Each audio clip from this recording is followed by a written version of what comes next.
The ruh is its own kind of intellect.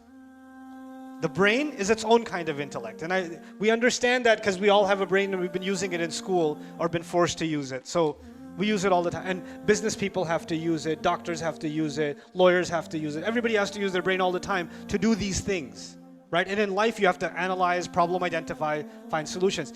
But the ruh has a different kind of intellect. We'll call it a spiritual intellect. The Quran describes the ruh's intellect as the heart. The term in the Quran for the spiritual intellect is what? The heart.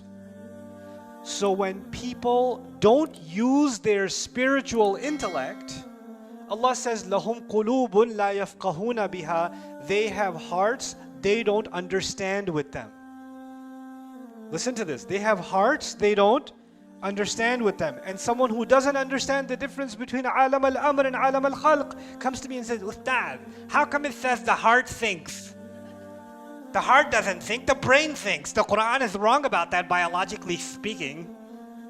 Yes, Sylvester, you are right about that.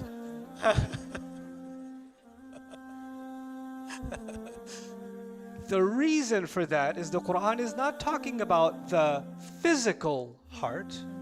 It's talking about the spiritual intellect. And what word did Allah give to the spiritual intellect? Qalb.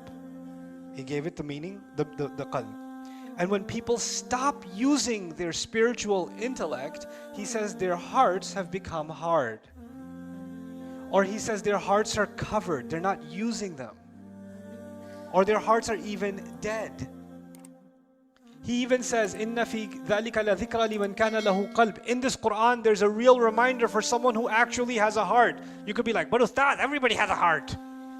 Yeah, but some people have abandoned their spiritual intellect. They've abandoned their other heart. They're only using this one, not this one. You understand? Okay. Now, it's analyzing. The spiritual heart is also analyzing. But it's not analyzing for food, and it's not analyzing for shelter or clothing or more money. It's not analyzing for that. It's analyzing to fill some other kind of void. Because the physical body gets hungry, the physical body gets thirsty, the physical body has physical, sexual urges, the physical body wants to preserve itself, safety. Those are all needs of the physical body and the physical mind. But the spiritual heart is looking for spiritual food. So you're going to go have the best food with your friends, and you had a great time, but you're feeling an emptiness inside. And that's because your spiritual intellect is analyzing and saying, I didn't find what I was looking for. And then I'm going to go somewhere else and find it. And then I'm going to try to find it somewhere else and find it somewhere else. You guys should look up Abdullah Rothman if you don't know who that is. Abdullah Rothman, R-O-T-H-M-A-N. One of the most amazing human beings on this planet, by the way. So his story, listen to his story. I'll tell you a brief synopsis of his story. He comes from a family of, great psychologists and pioneers in psychology. And he became interested in the question of what is the soul. He just became interested in that question. What is it? And he's a white guy. And he doesn't come from a religious background at all. And he wants to understand the soul. So he says, okay, I'm going to look at psychology last. I'm going to look around the world for what people say about this thing they call the soul.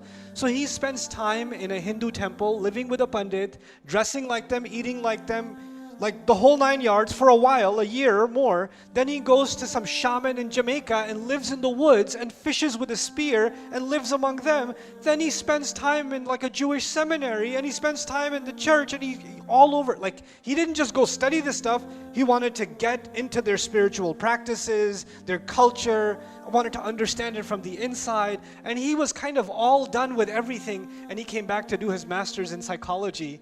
And somebody asked him, did you do Islamic psychology? You look at Islamic spirituality? He goes, really? Islam? And he started looking into it, and he says, this is it. And he took Shahada. And he's head of the Islamic psychology program at Cambridge Islamic College. He studied under a sheikh in Sudan. He got married in Sudan. And mashallah, studied Arabic, studied psychology in depth. And just because of the analysis of the ruh, of wahi. Is something inside him seeking?